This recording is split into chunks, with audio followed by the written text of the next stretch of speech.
You are Locked On Nuggets Postcast, powered by Mile High Sports, part of Locked On Sports Denver on the Locked On Podcast Network. Your team every day.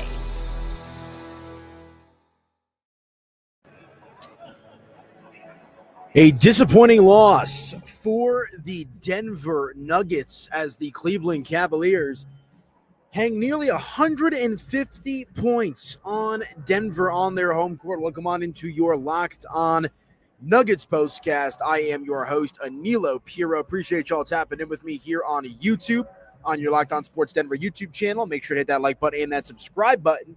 That way you guys never miss an episode of your Locked On Nuggets Postcast. If you're watching on the Locked On Nuggets podcast feed, come on over to YouTube. We have a good time. So we got a couple of comments already flooded in here. We'll go back and forth and have a good time on the show tonight, despite a bad loss for the Denver Nuggets as they lose 149 to 135. A brutal one. Cleveland was just raining threes. I almost said the Broncos. Broncos defense has been kind of mid the last few weeks, but the Nuggets defense was absolutely mid here tonight. And tonight's episode of your Locked On Nuggets Postcast is brought to you by our friends over at FanDuel. The NFL playoffs are almost here, but it's not too late to get in on the regular season action with FanDuel, because right now new customers can finish the season strong with $250 in bonus bets if your first $5 bet wins. Visit FanDuel.com to get started. And where do we want to get started tonight? It's a great question. It's a great question, as Denver just got absolutely torched in every aspect of this game defensively. I mean, the defense was borderline non-existent tonight for the Denver Nuggets. I mean, everybody, Nikola Jokic burned. Jamal Murray was bad on defense. Michael Porter Jr. was bad on defense. Peyton Watson was terrible in transition defense. Everybody on the Denver Nuggets that played meaningful minutes tonight was an atrocity on defense. That's kind of the best way for me to kind of sum it up here. I mean, you don't allow the Cleveland Cavaliers, who I know are the best team in the NBA record-wise right now, but to score 149 points, 80 points in the first half alone, and Denver held their own offensively. I mean, they scored 135, right? So I guess you're somewhat happy about their offensive production because that's been a little hit or miss throughout the course of the year, but the defense was just absolutely abysmal tonight. I mean, Cleveland scored 40 points in the first and second quarters, respectively, 36 in the third, 33 in the fourth. Look, and Denver scored 30-plus points in every quarter except for the second. They got outscored in the second 40-27. But, when your defense is as bad as it is, and I understand there were some ticky-tack fouls. It was funny. I was watching up here from Ball Arena, and there was a couple of times where I thought, the refs were being a little ticky-tack with their foul calls, but then you see it on the Jumbotron, they slow it down, and, Russell Westbrook shoving the back, Jamal Murray making contact, Michael Porter Jr. making contact. That's kind of the best way to kind of sum it up, is this was a defensive type of loss here for the Denver Nuggets as they struggle throughout the course of the year. And that's why I put it on the thumbnail. Are the Nuggets just mid? Are they just mid? Is that where we're kind of at with this team? They're right around 500. Let's see. Denver's record now is 16-12. So they are 4 games above 500, but still, I mean, compared to what Denver has been in years past with prime Nikola Jokic and Jamal Murray and Michael Porter Jr., and I understand Aaron Gordon wasn't playing there tonight, it makes you wonder a little bit about what this team's trajectory is this season. It's a common theme that we've been tracking throughout the course of the season here on your Locked On Nuggets postcast. But I've said time and time again that I'm waiting until the new year to kind of reserve my firm judgment on this team, but that's next week. And so far from what I've seen from this team this year is some good spots, but a lot of bad spots. There's kind of a Swiss cheese analogy there. I mean, they've got some holes, some flaws in this roster. And look, Cleveland is a great team. They are a phenomenal.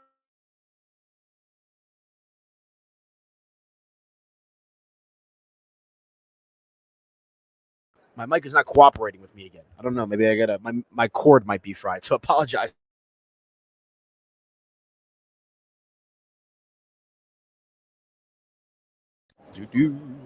Mic check.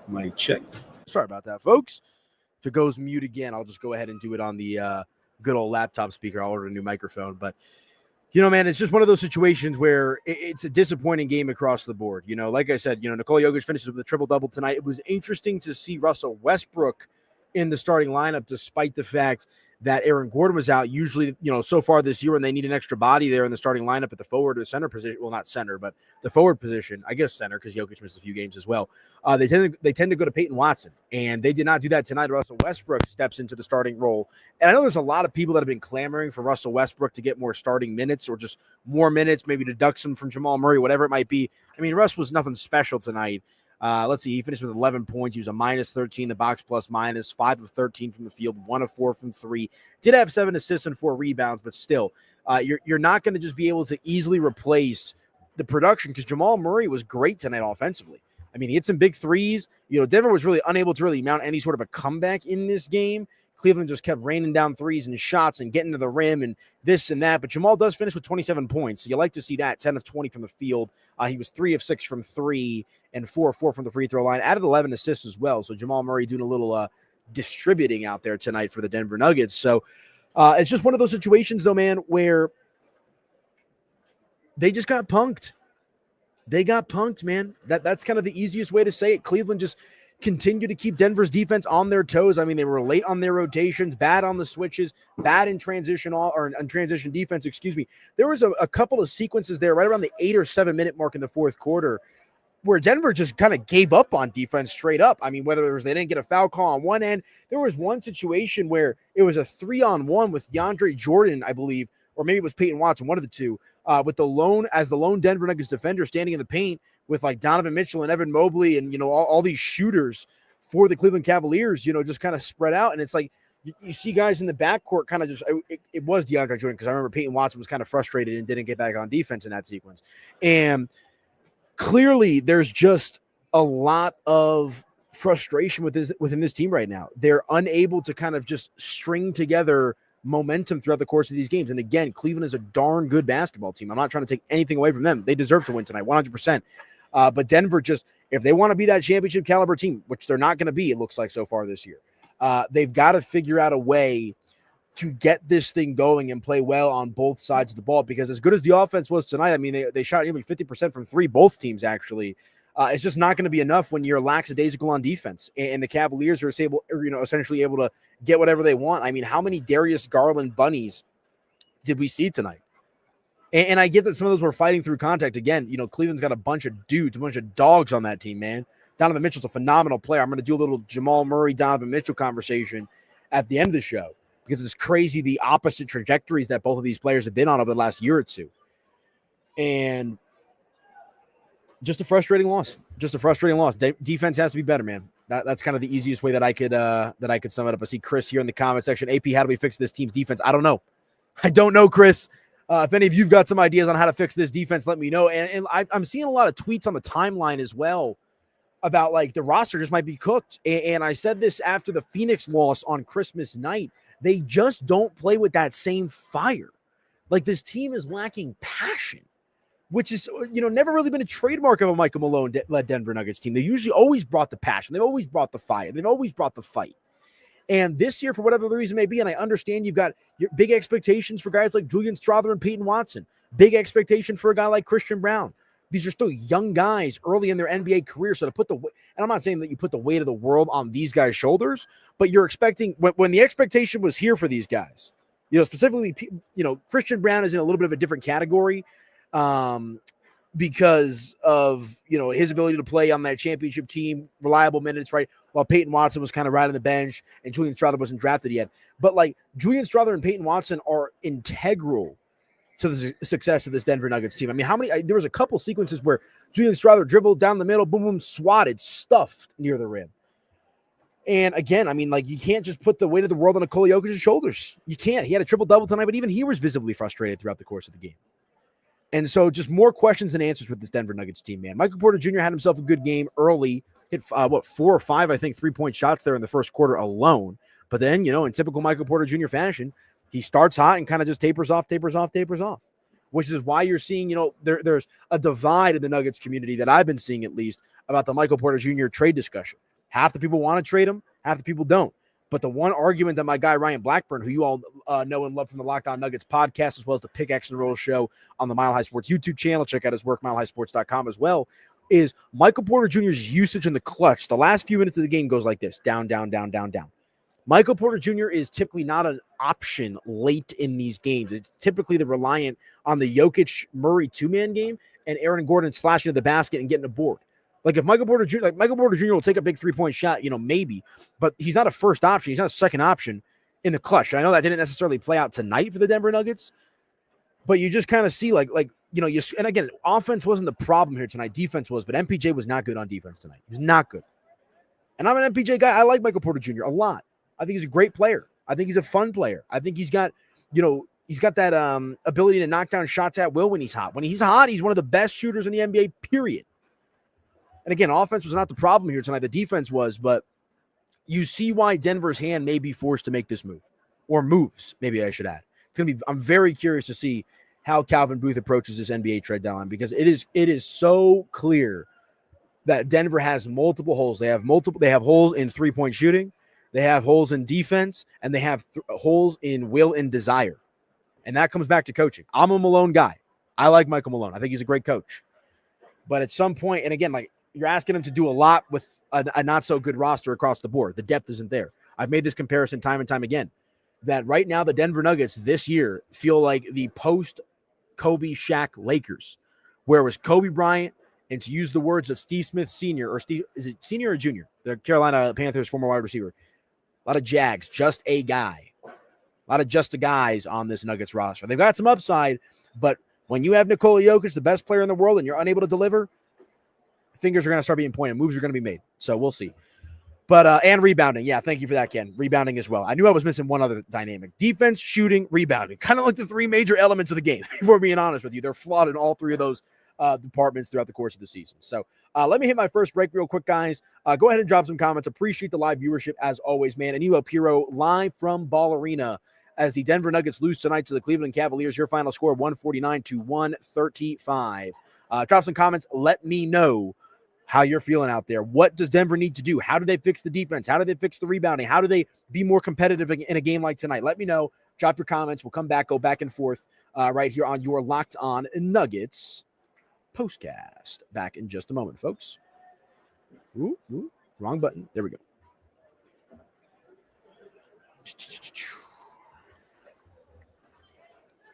All right, you guys, real quick, let me tell you about our friends over at Robinhood. I'm an active Robinhood user, guys. I love the app, love trade. Not that I love trading, but I love, seeing the stocks, seeing the crypto. And guys, with Robinhood Gold, you don't need a silver spoon to eat up the financial favors of the 1%. Robinhood Gold allows others to get the rates and perks usually reserved for the high society. Now the resourceful individual with Robinhood Gold can earn the very liberal rate of 4.25% APY on uninvested cash and be rewarded with a handsome 3% retirement boost on IRA account contributions. Robinhood Gold provides the privileges of a high net worth for any net worth. These generous benefits are now available for only $5 a month. The new gold standard is here with Robinhood Gold. Sign up at Robinhood.com/gold. Terms they do apply for product-specific disclosures. Visit Robinhood.com/gold. Investing involves risk. Rates may change. Gold membership is offered by Robinhood Gold LLC. Check them out, guys. Let them know that Locked On Nuggets sent you. Okay, welcome on back into your Locked On Nuggets postcast. I am your host, Anilo Piro. You guys can follow me on social media at Media by AP, live after just about each and every Denver Nuggets game throughout the course of the season. I'm not sure about tomorrow because I got to do, if I do Nuggets, that'll be 3 shows. And I'm not sure the timing is going to work up with the Buffs game. They're playing in the Alamo Bowl tomorrow. Broncos, big game tomorrow, 2:20 in the afternoon. So I'll be live on the channel here. My boy Alex Becker is going to join me for the Broncos post-game show. Then we got Locked On Buffs, final game of the year. And then we'll see how that all kind of lines up with the Nuggets as well. But I'm live just about each and every game throughout the course of the season. So appreciate you guys rocking with me here on your Locked On Nuggets postcast. Again, you can follow me on social at Media by AP. And if you're watching live on YouTube, appreciate y'all. If you could do me a favor, hit that like button and smash that subscribe button. It really helps me out as I'm building this channel brick by brick all by myself, but I love it. Shout out to Locked On for the opportunity. But a tough game tonight for Denver. They lose 149-135. And here's another dynamic that I just want to, maybe I'll save this, the Jamal Murray minutes conversation, because I've got some questions about that. But he had a good game tonight, the Jamal, offensively. 27 points, 11 assists. Let's see here. 3 rebounds total, all of them defensive. 3 of 6 from 3. So you like to see the offensive output from Jamal Murray because that's been a dynamic. And I saw this, I don't want to call it a stupid take, but maybe just a take that I don't agree with, right? Like Denver in their first game against Phoenix, so what was that now? 3 games ago now, if you include tonight, they held the Suns to under 100 points. Jamal Murray didn't play in that game. And then obviously they lose to Phoenix on Christmas night. They lose tonight to the Cleveland Cavaliers. And I'm seeing some people that are trying to make the conclusion that Jamal Murray being back is the reason why Denver's defense struggled. I'm not buying that. I'm not buying that. And I understand that Denver got cooked tonight, but that's because Cleveland, they're a mid-team defensively. But Cleveland is also just filled with a bunch of ice-cold players on that offense. I mean, Donovan Mitchell, I believe, had 20 points in the first quarter tonight. He finished with 33 points to Donovan Mitchell. 4 of the 5 starters for Cleveland tonight each were in the 20-plus points. Mitchell leads the way with 33 points. He only had to play 30 minutes in this game tonight, too. Darius Garland, 25 points. Jarrett Allen, 22 points. Evan Mobley with 26 points. And Dean Wade, a nice little pickup there for the Cleveland Cavaliers, had 11 points as well. And then you had Karis LeVert off the bench who had 13 points of his own. You know what I mean? Just about everybody, literally everybody in the starting lineup, with the exception of Jarrett Allen, who doesn't shoot threes, knocked down more than 1 3-point shot tonight for Cleveland. Dean Wade, 3 of 4. Evan Mobley, 4 of 6. Darius Garland, 2 of 8. Donovan Mitchell, 6 of 12. I mean, the defense, man. And like I said, when they weren't, even when Cleveland wasn't shooting the 3, I can't tell you how many times I just saw Darius Garland run up to the free throw line, pump fake, boom, layup. I mean, they were soft on the interior and on the perimeter tonight was Denver's defense. And so that's where it comes down to for Michael Malone is he's got to figure out a way to figure out how to get some more out of this team defensively. And look, I see we got a comment here. Malone is the biggest issue with this incompetent team. I completely disagree. I don't think Malone is issue number 7. If I had to kind of put it that way. I can't put this entirely on Michael Malone. Yes, he's the head coach, so some blame is going to come his way. But you watch the game as well as I do. There is just something wrong. There's something lacking with this Denver Nuggets team. So it's gonna be very interesting to see how the rest of the season progresses, man. Yeah, we got a comment here. Malone gone, Jokic will leave too. I think that's another reason why. Not that I just like Malone, but I do think Jokic likes playing for Malone as well. And you don't want to ruffle any feathers with Nikola Jokic. So it's interesting, man. But Cleveland tonight, like I said, they lit up the house from 3-point land. Both teams did actually. Denver actually outshot Cleveland, believe it or not, but they had to because of how down bad they were in this game. Denver finishes 48.4% from 3, 15 for 31. Cleveland put up way more shots, though, from beyond the arc. 48 3-point shots for the Cleveland Cavaliers, and they hit 47.9% of those, so just a tick under 48% there for the Cleveland Cavaliers. Both teams shot well over 50% from the field as well. Cleveland, 56.8%, 54 for 95. Denver also took 95 shots. They hit 53 of theirs for 55.8 is your percentage there for the Denver Nuggets. But, they actually won the rebound battle too, 39-37 to the Denver Nuggets. But turnovers, they lost that 13-11. Fast break points, Denver won that as well, 23-19. But an inability to get a stop, an inability to defend without fouling. That's what we saw from this Denver Nuggets team really not just down the stretch, but throughout the course of this game, which is why they got blown out. And, just another brick in the wall. We'll use a little Pink Floyd reference there.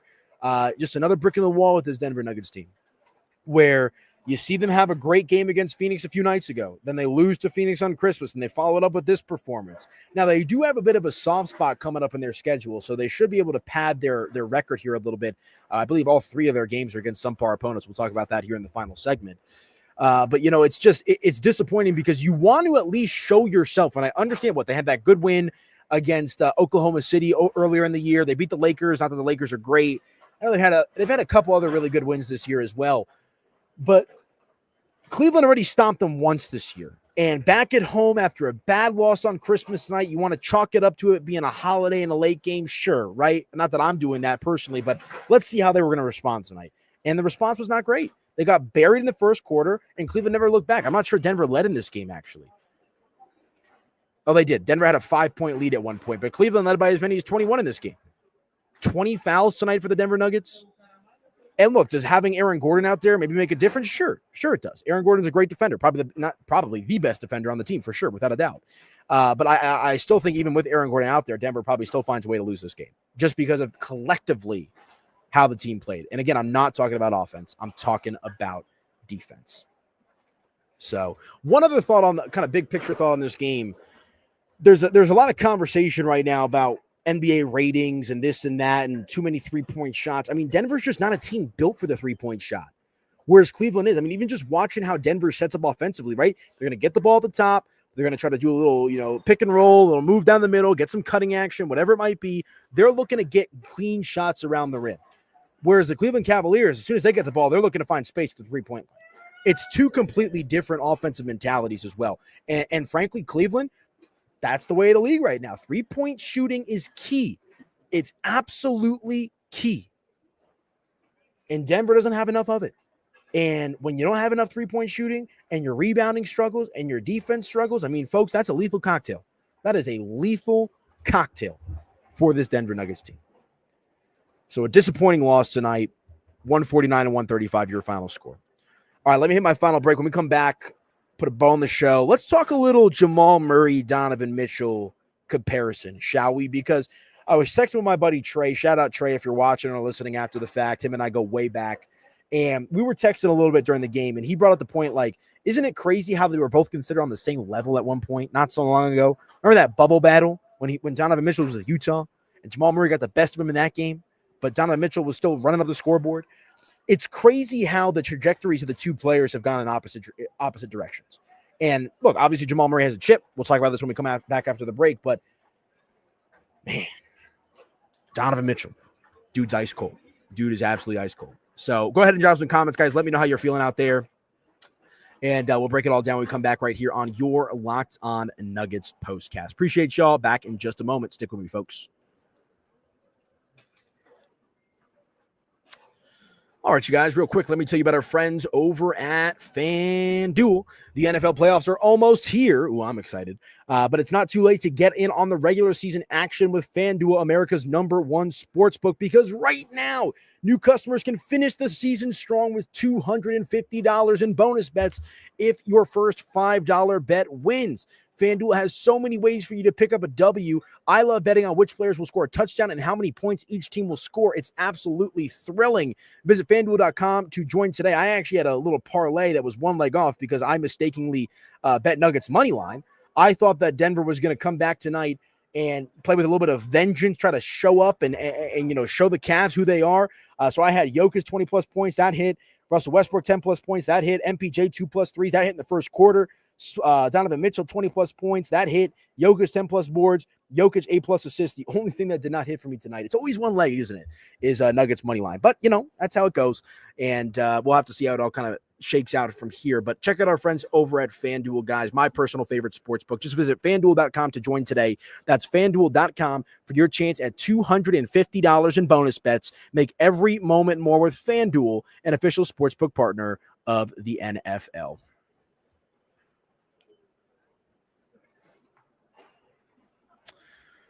All right, welcome on back into your Locked On Nuggets postcast. Appreciate y'all broadcasting live from Ball Arena. I try to come to, I can't make it to every single home game, but I'm probably going to be at, when it's all said and done this year, 80+% of the home games. And when I'm at the home games, I'm doing the show live. I know you can't see it, but I'm up here in the press box here at Ball Arena. So I'm watching this game with my own two eyes in the flesh, not over the TV. So appreciate you guys tapping in with me here on your Locked On Nuggets postcast. You can follow me on social media at Media by AP. Hit that like button, smash that subscribe button as well. If you guys are watching live on YouTube, really appreciate y'all. As always, great interaction here tonight, which is to be expected. A lot of people like to get their thoughts off their chest and, go back and forth after a game like tonight for the Denver Nuggets, where they unfortunately lose tonight 149-135. So a couple more big takeaways here from this game. The volume of 3-point shots for Cleveland. I mean, they hit 23. They shot 48. Denver hit 15, shot 31. But I mean, over 10 more 3-point attempts for the Cleveland Cavaliers and nearly 10 more made 3-point shots tonight for the Cleveland Cavaliers, which going back to the point that I just made, talking about how Cleveland is just a team that is built for the modern NBA, whereas Denver maybe just is not. And they used to be able to get away with that because they have Nikola Jokic and they had outside shooting to make the threes when they needed to, but they also had the defense and the will and desire to go along with it. And that's the thing. Take the rebounding out of it. Take the 3-point shooting out of it. Take the defense out of it. I mean, maybe include the defense a little bit in this point. Where is the fire? Where is that hunger? Because we saw that last year. They just tapered off. They ran themselves into the ground last year. But this year, they're playing uninspiring basketball. Uninspiring basketball. And I don't know what it's going to take to kind of get that unified buy-in again. I mean, we've had weird moments this year. Remember, was it in Cleveland, I think? Or maybe it was Washington. I don't remember which game it was when Aaron Gordon, was trying to get the huddle together and Jamal didn't get in the huddle. I mean, the body language has been bad, even from Jokic. There's just something missing from this Denver Nuggets team. I'm not sure what it is. I think it's more than just roster personnel. There's a lack of desire with this team right now. But, kind of continuing along with the conversation here, again, 21 points, the largest lead tonight for the Cleveland Cavaliers. Just sloppy defense and inability to defend without fouling as Denver finishes with 20 fouls tonight. Cleveland also had 17, but still, you lose that battle as well. And just a lot went right on offense, not a lot went right on defense. And so we'll have to see where Denver goes from here. But I want to talk a little Donovan Mitchell, Jamal Murray here real quick, and then we'll take a look at Denver's upcoming schedule before we get out of here. Comment from Ken Patterson. He says, Donovan Mitchell keeps himself in top physical shape, a true professional. And I don't want to make this necessarily about the conditioning of Jamal Murray right now, but more so the point that I'm not even the point that I'm trying to make, but it's more so just an observation. 2 years ago, there was like a real debate about like, who would you rather have, Jamal Murray or Donovan Mitchell? Remember, Donovan Mitchell on draft night was wearing a Denver Nugget cap. Obviously, that trade that he went to Utah on a trade. Was that the Tyler Lydon draft? I don't remember, man. It all just kind of blurs together with me. Could you imagine what Donovan Mitchell would be on this team, though? But like Donovan Mitchell, like when he's out there, he has that killer instinct. He looks like he's having fun. And, I saw Swipe put out a tweet that I think he quote tweeted someone talking about, an ACL injury will do that to you with the defense and just whatever it is with Jamal Murray. I don't disagree. I think the injuries have certainly piled up and they've hurt Jamal Murray. Without a doubt. I mean, he's been banged up this year as well. But it also comes down to like body language to me. And just Donovan Mitchell just has that fire. He has that passion that I've been talking about. And it's not just a Jamal Murray issue. But at one point, these two guys were kind of on an even playing field. And over the last 2 years, Donovan Mitchell's done this, while Jamal Murray's kind of gone, up and down, up and down. And I just, like I said, I was watching this game, and I understand that Donovan Mitchell was never going to be a Denver Nugget, despite the whole draft night scenario. But it makes you think, like, what if they had that type of guy who plays with that type of intensity? Because Donovan Mitchell plays a lot like Russell Westbrook in regards to the passion of the game. A little dance move in your face, little pump into the chest, right? Plays with that swagger. And right, that's the thing. Denver has no swagger right now. Their confidence just looks shot. And like I said, Jamal had a good game tonight offensively, but defensively, it just wasn't there. It just wasn't there. And look, Cleveland's got a darn good roster, man. I mean, they might be able to give Boston a run for their money in the Eastern Conference. They might. They just might. But sitting here, watching the game here tonight, it's just clear. It's so clear that Denver, their identity is notwithstanding. Is notwithstanding outside of Nikola Jokic, which is why I made the comparison once again of the post-Shaq Laker years when it was Kobe and a bunch of guys. And Kobe Bryant was doing his thing, but you were kind of looking around Kobe Bryant everywhere else, and it's like, who's this guy? Who's that guy? What is this guy going to do? They eventually figured it out, right? They got back to the NBA Finals. They won 2 in 3 years, right? Beat the Celtics, lost to the Celtics, beat the Magic, I believe in that order. Or no. Was it beat the Celtics? I don't remember. But you know what I'm talking about. They were able to figure it out. Pau Gasol, Derek Fisher, Ron Artest, whatever his name is these days. They figured it out with Kobe Bryant. They were able to build a team around Kobe Bryant, despite having a couple up and down seasons in between the Shaq era with Kobe. And so what is Denver going to do to try to fix this thing? Is it I don't think it's a 1-year fix. And my guess, the thing is, whether it's Zach LaVine, Brandon Ingram, I would love De'Aaron Fox. Would love De'Aaron Fox if they could figure that out, because Sacramento is as discombobulated as it gets in the NBA. But I don't even think any of these moves would instantly fix Denver as a title contender. This roster needs to be overhauled to a degree. They've got to figure it out, because there are holes in this team. There's a lack of passion with this team. And until that gets figured out, this might just be the reality for the Denver Nuggets in the year 2024 going into 2025. So, all right, looking at their upcoming schedule here, they've got Detroit tomorrow. They've been really good on the second night of back-to-back, although I think Detroit's on a 3-game win streak. I saw something about that today. Should beat Detroit. I mean, you should beat Detroit. So, yeah, actually not just 3 games, but 5 pretty winnable games coming up here for the Denver Nuggets. At home versus Detroit, at Utah, home versus Atlanta, home versus San Antonio, and then at San Antonio before you get the Boston Celtics on January the 7th at home as well. That's a TNT game, 8 p.m. tip-off. That'll be a fun one. You got Dallas coming up as well on the 12th and 14th of January. Probably no Luka Doncic. We'll see what happens with Aaron Gordon.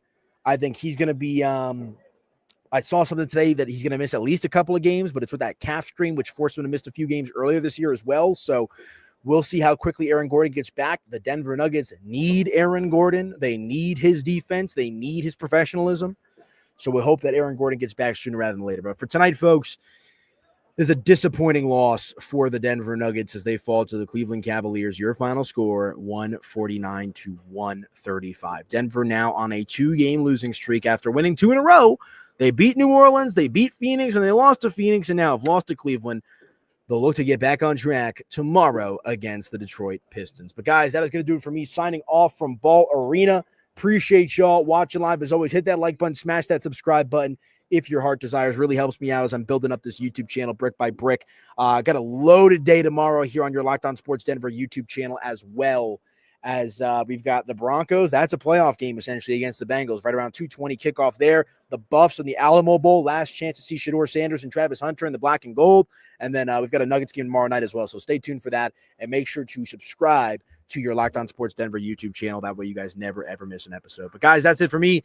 Disappointing loss tonight for Denver. Look to bounce back tomorrow against Detroit. Enjoy your last Friday of 2024. We'll talk to you guys tomorrow. Have a good night, folks.